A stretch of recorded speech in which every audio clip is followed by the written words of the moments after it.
Mais le plus marrant, c'est ce qui suit là. Vous allez voir le courage du fameux BHL. Serait animé d'une haine des Juifs. Regardez son regard. Voilà. Sur l'épuration ethnique qui a été faite. Parce que là, au moins, il n'y a même plus besoin de contester. C'est acquis que l'épuration ethnique a été déclarée et a été faite par le gouvernement israélien. Bonjour mesdames et messieurs, bienvenue sur ma chaîne. Alors, pour cette vidéo, on va s'intéresser à BHL qui, comme d'habitude, vient défendre le pays que vous connaissez et essaye de dire du mal ou de diffamer Jean-Luc Mélenchon et Dominique de Villepin. Quand on lui rappelle que là, il risque la diffamation, il veut faire croire que c'est LCI qui risque la diffamation. En tout cas, c'est un pire moment de plaisir parce que ici, nous voyons à quel point ces gens-là sont courageux et à quel point ils ont peur de leur propre méthode. Parce que quand c'est les autres qui les diffament, ils n'hésitent jamais à attaquer pour faire du mal aux gens. Donc, eux-mêmes, ils essayent à tout prix d'éviter de faire de la diffamation. Commentez, likez, partagez pour me soutenir et soutenir la chaîne. Sans plus tarder, nous passons en vidéo. D'abord, c'est que ce n'est pas de l'instrumentalisation. Ce n'est pas une tactique. J'entends souvent les commentateurs dire ça. C'est pas du clientélisme. C'est pas du clientélisme. C'est pas une tactique pour aller draguer les voix des banlieues. Et d'ailleurs, si c'était une tactique, il en changerait très vite, parce que comme vous voyez, il dégringole dans les sondages. Donc je crois que c'est pas une tactique. Donc je crois qu'il y a chez ces gens, lui et d'autres, comme à l'autre bord du spectre politique, chez un ancien Premier ministre qui s'appelle Dominique de Villepin, il faut les écouter, il faut les regarder. Il y a autre chose que du calcul froid. Il y a une haine qu'ils inspirent, qu'ils dégagent. Une haine de qui ? Une haine d'Israël et une haine de ceux dont Israël est le nom, c'est-à-dire en effet les Juifs. Oui, il y a une haine là, il y a une haine, il y a un côté bave aux lèvres, il y a un côté furieux. Je n'ai jamais vu M. Mélenchon ou M.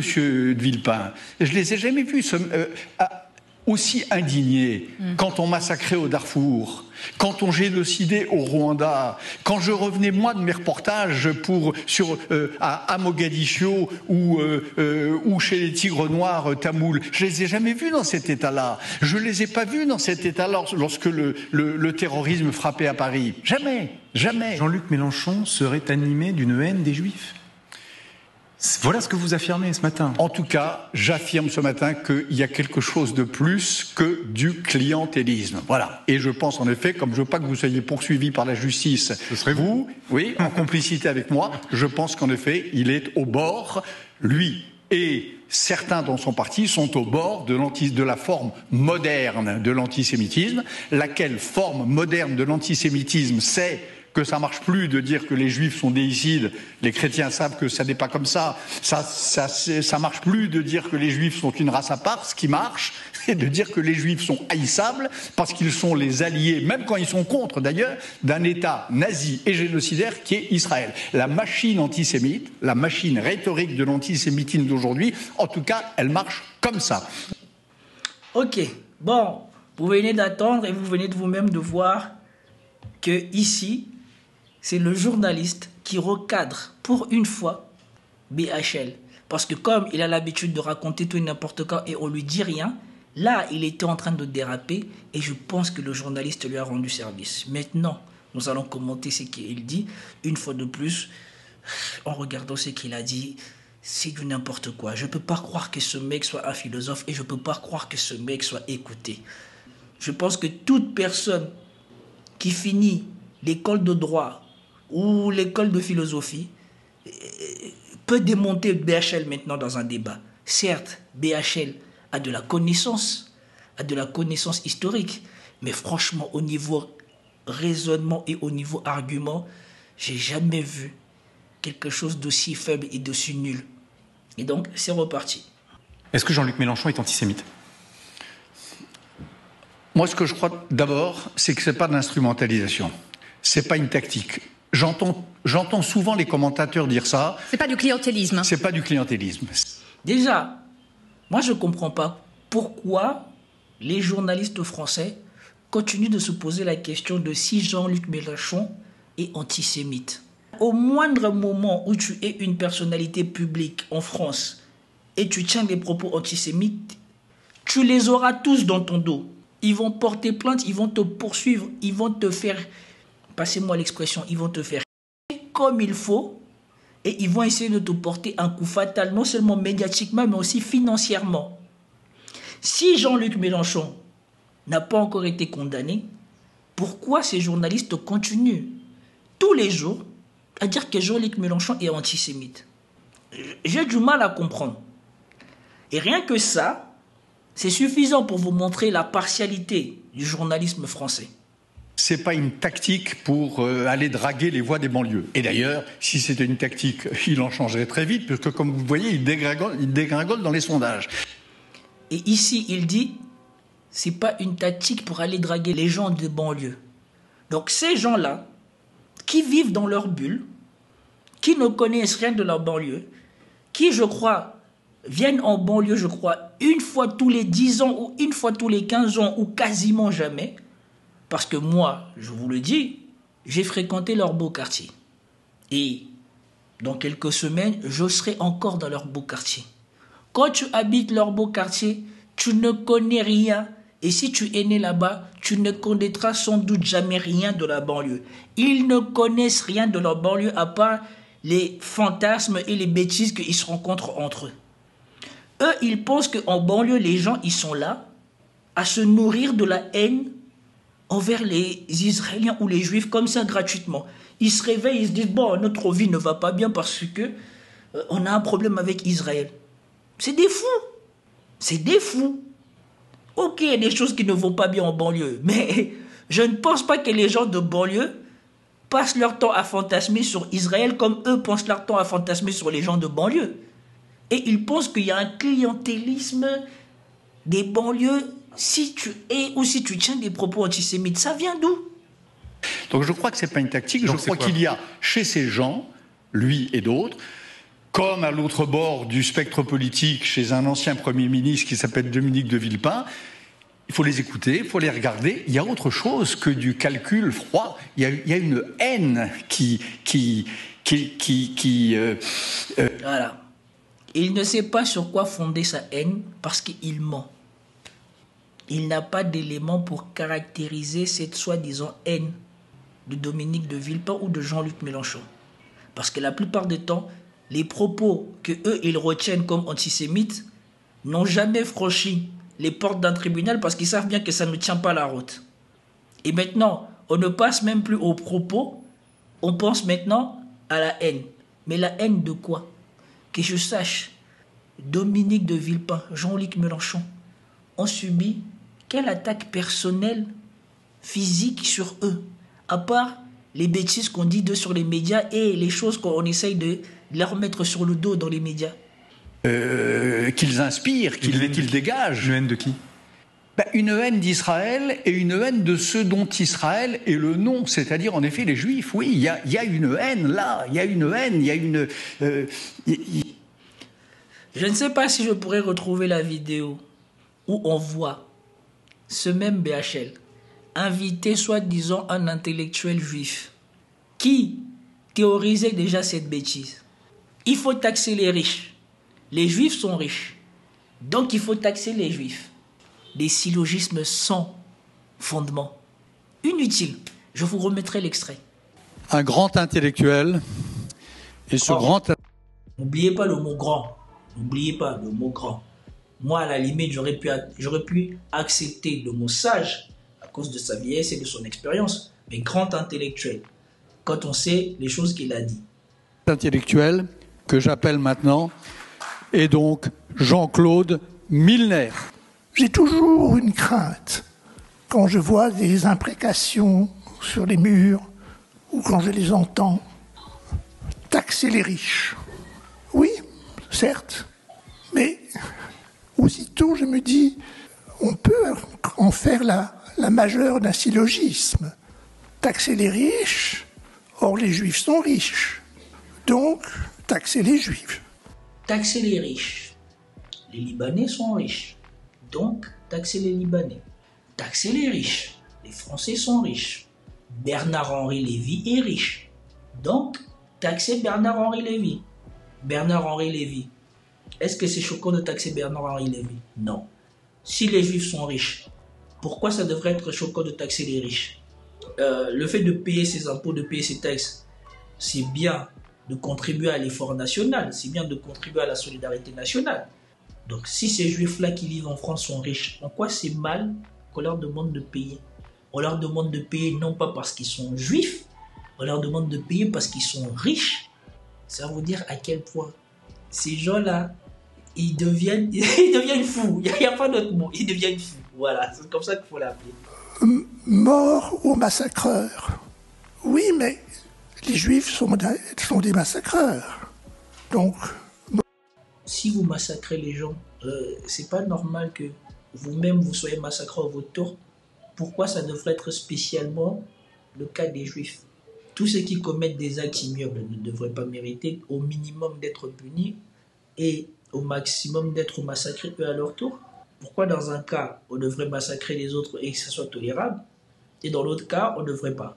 Quand on voit que tous les Occidentaux maintenant sont prêts à donner toutes sortes d'armes aux Ukrainiens parce que la défaite de l'Ukraine est proche, pour aller massacrer les Russes, ils disent quoi? Les Russes ont attaqué l'Ukraine.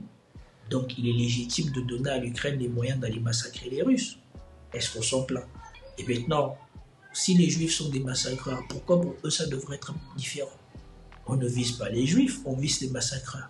Et si dans les massacreurs, il y a les Juifs, c'est qu'ils n'avaient pas qu'à être là. Mort aux Juifs. On l'a entendu récemment. Quelle était la prémisse? Ah bah le génocide. Qui ne peut adhérer à cela? Oui, mais ça peut devenir une majeure. La majeure d'un syllogisme. Et ici, il est en train de pondre le même raisonnement. Dominique de Villepin a demandé, bien avant que les choses ne s'enveniment au Moyen-Orient, que l'on empêche Israël de faire ça. Et quand il dénonce ce qui se fait, ça devient le mec, il est haineux. Donc ça veut dire probablement, moi si je ne suis pas prudent, le jour où je fais un écart de langage, je vais me taper un procès. Parce qu'il y a déjà des gens qui viennent régulièrement sur ma chaîne se plaindre de mes vidéos. Il y a un côté bave aux lèvres, il y a un côté furieux. Je n'ai jamais vu M. Mélenchon ou M. de Villepin. Je les ai jamais vus aussi indignés quand on massacrait au Darfour. Et là, il tombe par terre.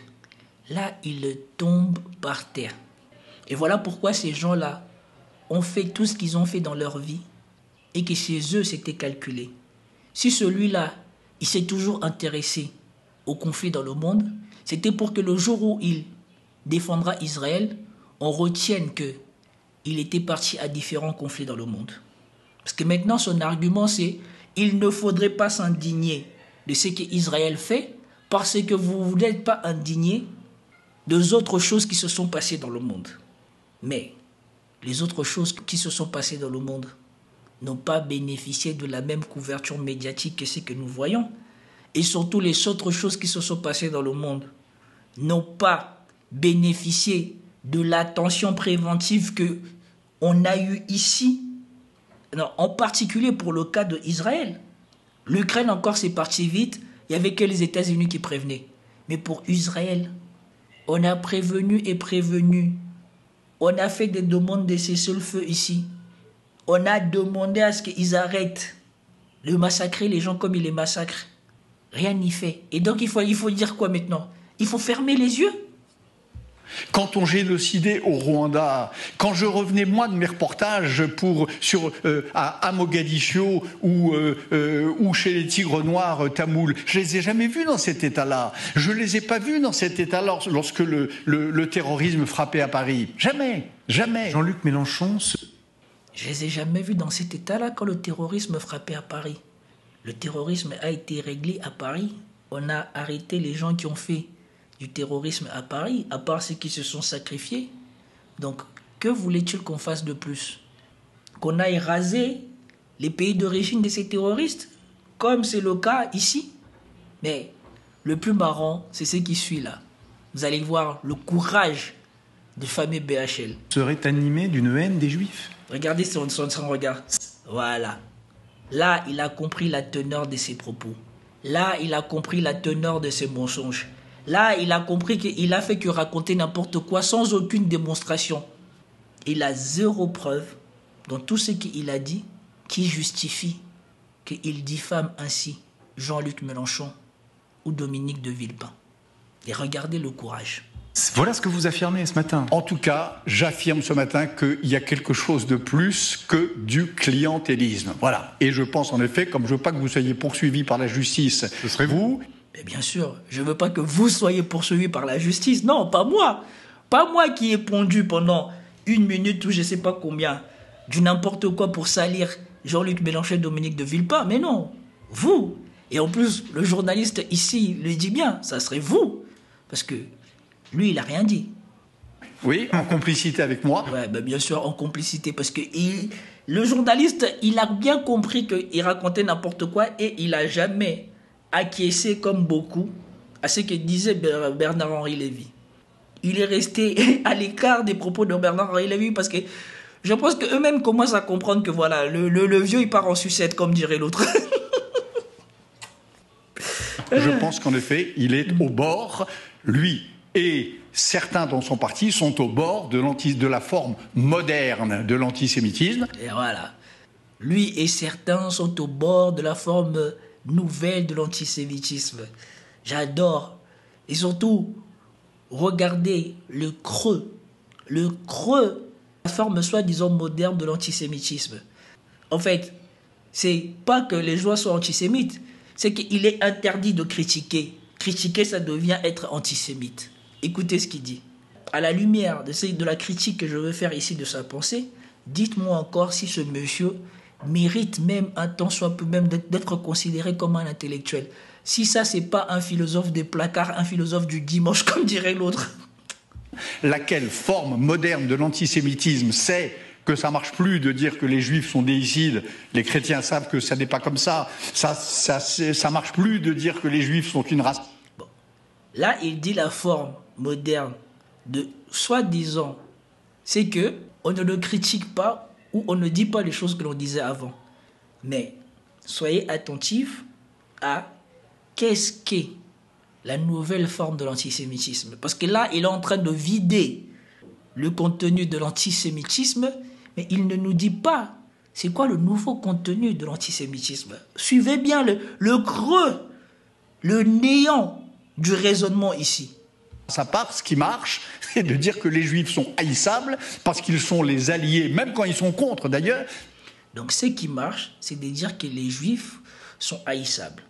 D'accord ? La forme moderne de l'antisémitisme, c'est de dire que les juifs sont haïssables. D'accord ?